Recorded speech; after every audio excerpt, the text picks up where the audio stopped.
बताइए, मदद के लिए आगे पप्पू यादव आए थे बिहार में।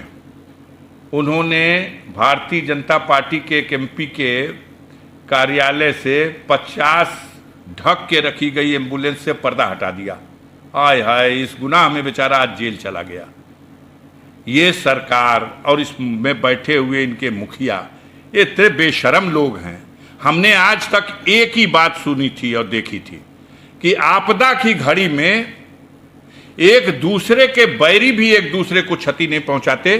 बाढ़ के समय जब बाढ़ का पानी बढ़ता है तो किसी चट्टान पर, किसी वृक्ष पर, किसी दीवार पर चढ़ के सांप भी छुप जाता है, चूहा भी छुप जाता है, उसी पे बाज भी बैठ जाता है, उसी पे चिड़िया भी बैठती होती है, उसी पे मनुष्य भी होता है। कोई किसी को नहीं डसता। ये पहली बार नया फार्मूला भारत में दिया गया कि आपदा को अवसर बनाओ, और आपदा को अवसर बना दिया गया।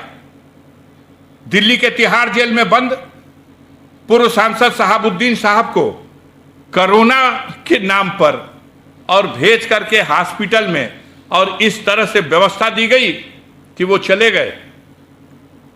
छोटा राजन, उनकी व्यवस्था होगी एम्स में, उसी तिहाड़ जेल से वो एम्स से आएंगे और अपना इलाज करा के सकुशल एम्स वापस लौट जाए, तिहाड़ वापस लौट जाएंगे। और शहाबुद्दीन को दीनदयाल उपाध्याय हॉस्पिटल भेजा जाएगा, जहां वेंटिलेटर की सुविधा भी उन्हें न दी जा सके। अभी आजम खां के जान के लाले पड़े हुए हैं, लाया गया है उठा करके लखनऊ, और ताना बाना जैसा बनाया जा रहा। मुझे लगता है अब ज्यादा समय नहीं लगना है। उनके लिए भी सारी योजनाएं लगता है पहले से प्लान कर ली गई हैं। लेकिन इस हुकूमत से बड़ी भी कोई हुकूमत है और कोई हाकिम है।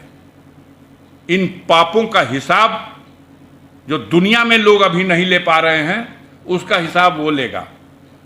और ये जो पाप इस आपदा की घड़ी में अपने विरोधियों के लिए जो तमाम कठिनाइयां पैदा करके उनके साथ उनके जीवन तक की समाप्त कर देने की साजिश करके, और जो जनता के ऊपर हो रहे अत्याचार हैं, जो आपदा के कारण अपनी कमियां हैं उसको छुपाने के लिए, मूल मुद्दे से ध्यान हटाने के लिए किस किस तरह की पागलपन की बात कही जा रही है।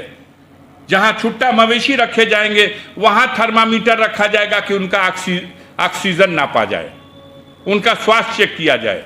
जहां इंसान मर रहा ऑक्सीजन के बगैर, उस इंसान को ऑक्सीजन मुहैया हो, उसको वेंटिलेटर की सुविधा दे दी जाए, उस मरने वालों की सही संख्या तो कम से कम बता दी जाए। कुछ नहीं। इतनी बड़ी बेईमानी तो शायद सृष्टि के रचयिता ने भी कभी नहीं सोचा होगा कि ऐसे लोग भी बैठ जाएंगे जो विपत्ति काल को अपने लिए अवसर बना लेंगे कि इस अवसर से अपने विरोधियों को उनका खात्मा करने के लिए षड्यंत्र रचते हैं।